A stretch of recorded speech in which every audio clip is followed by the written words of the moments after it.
ফৰলিছ info চেনেলৰ অন্য এটা গুৰুত্বপূৰ্ণ ভিডিঅ'লৈ আপোনালোকক স্বাগতম জনাইছোঁ আৰু আজিৰ এই ভিডিঅ'টোত যিসকল ছাত্ৰ-ছাত্ৰীয়ে ক্লাছ 6 পৰা 12 লৈকে ষ্টাডি কৰি আছে বা 12 এক্সাম দি উঠিছে তেওঁলোকৰ বাবে ভেৰি ইনফৰ্মেটিভ যিসকল অভিভাৱকে চাই আছে তেখেতসকলৰ বাবেও অত্যন্ত আৱশ্যকীয় যদি আপোনাৰ সন্তানটোৱে ক্লাছ 6 বা 7 বা 8 বা 9 বা 10ত পঢ়ে তেন্তে আপোনালোকে এই ভিডিঅ'টো চাই কামখিনি কৰিব পাৰিব গতিকে ক্লাছ 11 12 ষ্টুডেণ্টখিনিৰ যেহেতু মোবাইল থাকে তেওঁলোকে নিশ্চয় গম পাব কেনেকৈ কি কৰিব লাগে গতিকে ভিডিঅ'টো আৰম্ভ কৰাৰ আগতে আপোনালোকলৈ মোৰ এটা সৰু ৰিকুৱেষ্ট ভিডিঅ'টোত যদি আপোনালোকে এতিয়াও লাইক কৰা নাই ভিডিঅ'টো লাইক কৰি দিব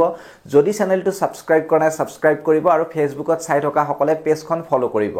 আৰু এইখিনিতে এটা গুৰুত্বপূৰ্ণ ইনফৰমেশন সকলোৱে খুধি আছে যে স্কুটি এবাৰ যিসকলে এইচএস পাস কৰিছে স্কুটি কেতিয়াকে দিব হয় স্কুটি তোমালোকৰ দিব 2000 যেটো 24-25 বৰ্ষ আছে এই 24-25 স্কুটিখিনি ইলেকশনৰ ৰিজাল্টৰ পিছত দিয়া হ'ব তাৰ বাবে এপ্লাই কৰিব লাগিব কেনেকৈ এপ্লাই কৰে হেয়া মই দেখুৱাই দিম আৰু লগতে খুধি আছে যে কিমান পাৰ্চেন্টৰ পৰা স্কুটি কেখন পাম যে আগতে আছিল সোৱালিৰ 60 লৰা 75 কিন্তু জয়ন্ত মল্ল বৰুৱাদেৱে যোৱাবাৰে ঘোষণা এটা কৰিছিল যে 75 লৰা সোৱালি বুথ পাব লাগিব 2024-25 বাবে গতিকে নিশ্চয় বুজিলা মোৰ আন্দাজটো হেইটোৱে হ'ব পাৰে এবাৰ যেহেতু পঢ়িব পৰা মানুহৰ সংখ্যা এতিয়া বাঢ়ি গৈ আছে বহুতে ভাল নম্বৰ পাই আছে গতিকে এইটো নিশ্চয় চৰকাৰে কৰিব তোমালোকে কমেন্ট সেকশনত কমেন্ট কৰিবা কোনে কিমানত পাব পাৰে এটো কমেন্টত জনাবলৈ নেপাহৰিবা আৰু তোমালোকে কমেন্ট সেকশনত জনাবা তোমালোকৰ পাৰ্সেন্টেজ কিমান আছে আৰু এবাৰ আমি আপোনালোকক জনাব বিচাৰিছো যিসকল ছাত্ৰ-ছাত্ৰীয়ে ক্লাছ 6 পৰা 12 ভিতৰত ষ্টাডি কৰি আছে তেওঁলোকৰ বাবে অত্যন্ত এটা ভাল ইনফৰমেশন এছবিআইৰ তৰফৰ পৰা এটা স্কলাৰশ্বিপ মুকলি কৰা হৈছে এই স্কলাৰশ্বিপটোত প্ৰায় বছৰত 15000 টকা দিয়া হ'ব কেনেকৈ কি কৰিব লাগিব কি নথিপত্ৰ লাগিব কেনেকৈ সাবমিট কৰিব সকলোখিনি ডিটেইলছ আমি এই ভিডিঅ'ত দাঙি ধৰিম গতিকে ভিডিঅ'টো শেষলৈকে চাব সম্পূৰ্ণকৈ আপোনালোকক স্ক্ৰীনত বুজাই দিবলৈ চেষ্টা কৰিছো আহক আমি স্ক্ৰীনত আপোনালোকক লৈ গৈছো আপোনালোকে মন কৰিব এই স্কলাৰশ্বিপটোৰ নাম হৈছে SBIF Asha scholarship for school student স্কুলীয়া ছাত্ৰ-ছাত্ৰীৰ বাবে SBIF আশা বৃত্তি 2024 এই যেটো স্কলাৰশ্বিপ আছে এই স্কলাৰশ্বিপটো আপোনালোকৰ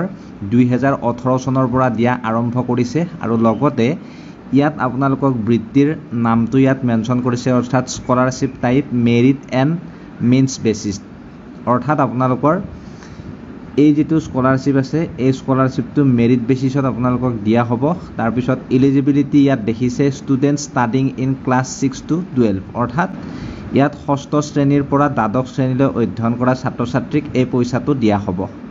আৰু পুৰস্কাৰ ইয়াত দেখিছে পুৰস্কাৰ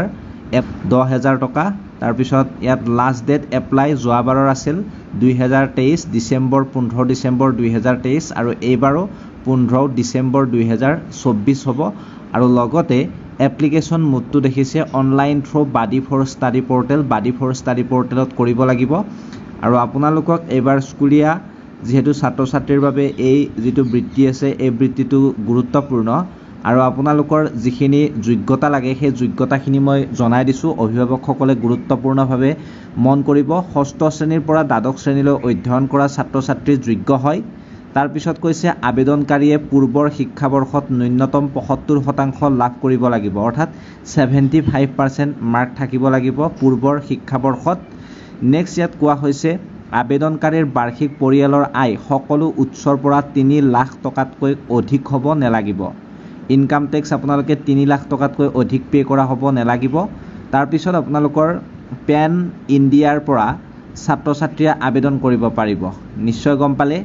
আৰু আপোনালোকক ইয়াত জনোৱা হৈছে যে আপোনালোকে এপ্লাই কেনেদৰে কৰিব ইয়াত ডিটেইলছত আছে আৰু যেতিয়া এপ্লাই হ'ব মই ভিডিঅ' লৈ আনিম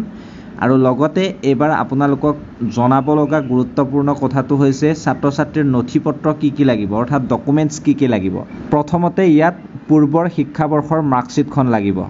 তাৰ পিছত চৰকাৰে প্ৰদান কৰা পৰিচয় পত্ৰ অৰ্থাৎ আধাৰ কাৰ্ডখন লাগিব চলিত বৰ্ষৰ নামভৰ্তিৰ প্ৰমাণপত্ৰ বা মাচুলৰ ৰচিদ ভৰ্তি পত্ৰ প্ৰতিষ্ঠানৰ পৰিচয় পত্ৰ বনফাইড প্ৰমাণপত্ৰ আদি লাগিব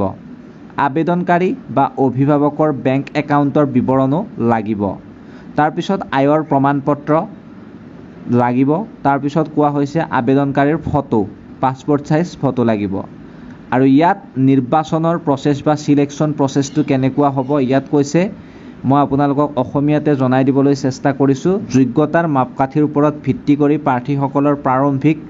শ্বৰ্ট লিষ্ট ওলাব। তাৰপিছত নথিপত্ৰ পৰীক্ষণ কৰা হ'ব। নেক্সট শ্বৰ্ট লিষ্ট কৰা প্ৰাৰ্থীসকলৰ ব্যক্তিগত সাক্ষাৎকাৰ নথি পৰীক্ষণৰ পিছত এই পইচা লাভ কৰিব। আৰু ইয়াত